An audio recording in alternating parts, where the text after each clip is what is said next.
As you just heard Natalie mention, Democrats swept some of the biggest races we've had our eye on in yesterday's elections. In New Jersey, Mikey Sherrill notched a double-digit win over Republican Jack Ciattarelli. That contest was expected to go down to the wire. Instead, she won very comfortably. One of the most noteworthy victories, of course, was here in New York City. Mayor-elect Zohran Mamdani addressed President Trump directly after declaring his historic victory. Watch this. So, Donald Trump, since I know you're watching, I have 4 words for you. Turn the volume up. New York will remain a city of immigrants, a city built by immigrants, powered by immigrants, and as of tonight, led by an immigrant. Let us bring in CBS News senior White House and political correspondent Ed O'Keefe here in Studio 55. Good to see you, my friend. Good to see you. So, despite not, at least early on, having the full backing of the Democratic Party machine, Mamdani had a resounding victory. Let's talk about how he was able to do that. This relentless focus on the concerns in this city about affordability. Too damn expensive in the view of his supporters. And so this push to freeze rent, which has been done in the past by mayors or tried in rent-stabilized apartments, the push for free child care, the push to make public buses not only free but faster and more reliable, all speaks to the working class of this city that has felt for so long that things are getting too expensive over the course of this century. And so that plus a much more digitally first and focused campaign, coupled with the thousands. His campaign says 100,000 volunteers. Hard to equate for sure. But either way, that he brought out maybe even 5 figures of people to walk the streets of the city and knock on doors is something we haven't quite seen, certainly at the local level, in quite some time. He was doing presidential caucus precinct level work in the nation's largest city to try to turn out supporters. We met many of them who said, you know, my neighborhood's locked up based on what the campaign's telling me. I'm going to go to other parts of the city to find voters. So it's interesting to me. We've got this cryptic response from the president of the United States on Truth Social, and so it begins. No one knows really what that means, and there it is. We just posted it. The president has threatened, he had threatened, if Mamdani won this election, that he would withhold federal funds. But those people should understand, help people understand, these are funds that New Yorkers, we pay taxes. That money goes to Washington. New York City pays probably more in taxes than some states. That money is due back to New York. He can't withhold it legally. Well, he can try, and then, there'll be legal fights. And you've heard Mamdani and others say if he attempts to do that, that's where this will go. It'll go to the courts.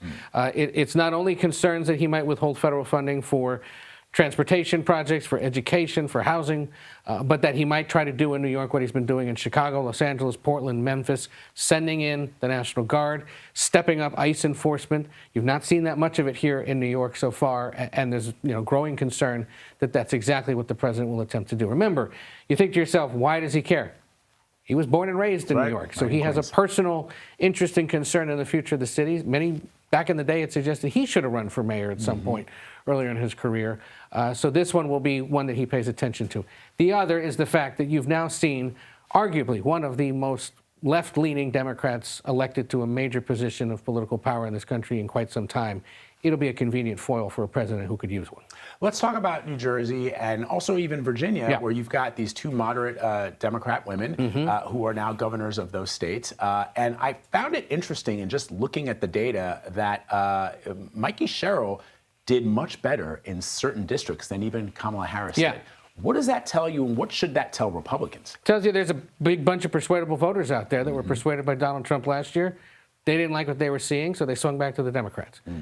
So the lesson there is those that swung in one way or the other last time could potentially come back if you're talking about the right thing. Sherrill and Spanberger, New Jersey and Virginia. You know what the ironic thing is? Mikey Sherrill, the New Jersey governor-elect, was born in Virginia. Abigail Spanberger, the Virginia governor-elect, was born in New Jersey. No way. They were roommates on Capitol Hill together as congresswomen. Both of them part of the class of 2018 House Democratic candidates who had military or national security background. We've seen Alyssa Slotkin get elected to the Senate from Michigan. Andy Kim across the river in New Jersey, the junior senator, another member of that group.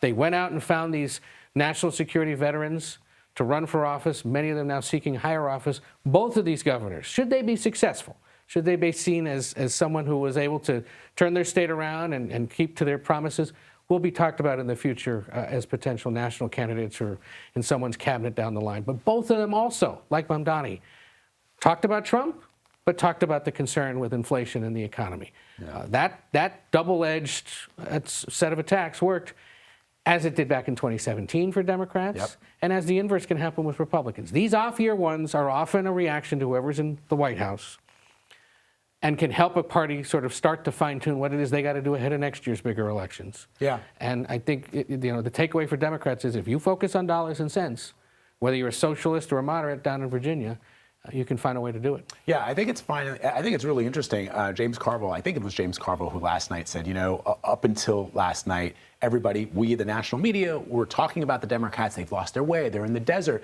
But he said, once you win, that's all that matters, yeah, winning. And so that's what they're doing. So today, the narrative this morning is sort of shifted. Hey, Democrats have some daylight as they look to the midterm elections. There are elections every year. Yeah. These things can swing back and forth. 100%. People make a good argument and voters turn out. Ed O'Keefe, so happy you came down here to Studio 55 for us. I know you're really busy. We appreciate you as always, I mostly my friend. need a nap. We'll figure out when we I know, you've been up for like 2 days. We appreciate you. As we heard, former Congresswoman Abigail Spanberger is set to become Virginia's next governor. As you just heard say, she beat out Virginia's current Lieutenant Governor, Winsome Earl Sears, who conceded the race late last night. Spanberger's win flips control of the governorship, and she will become the first woman to lead the state. Can you believe it? It's a big deal to the women older than I am who forged the path in dreams, hard work, and in a belief that change and progress would be possible. Virginia chose pragmatism over partisanship. We chose our Commonwealth over chaos. CBS News congressional correspondent Nikole Killion has been following this race for us. How did Governor-elect Spanberger win? I mean, what was interesting to me is she was ahead by a lot, almost always. But I thought it was notable, Nikole, that the President of the United States did not really, I don't think he endorsed Earl Sears, and he only campaigned for her yesterday, and he did it like on Zoom. Could that have changed the calculus here? Yeah, well, look, I mean, I think you have to look at a lot of different factors. Virginia traditionally votes against the party that is in the White House, and we have seen Virginia swing back and forth many times. So this really does not necessarily come as a surprise. I think, if anything, the storyline out of Virginia is just the margins, right? So when you ask how Spanberger did it, she would argue that it was by expanding her coalition. She covered every part of this Commonwealth, from the rural southwestern parts of the state to places like Hampton Roads, which has a high African-American population, a military population, Northern Virginia, obviously, where you have a lot of federal workers, and really made this issue of not only the shutdown, but the DOGE cuts earlier this year a key factor, as she really tried to send a very disciplined message about the economy to her constituents, to voters, that she was poised to try to turn the page on what she said was chaos coming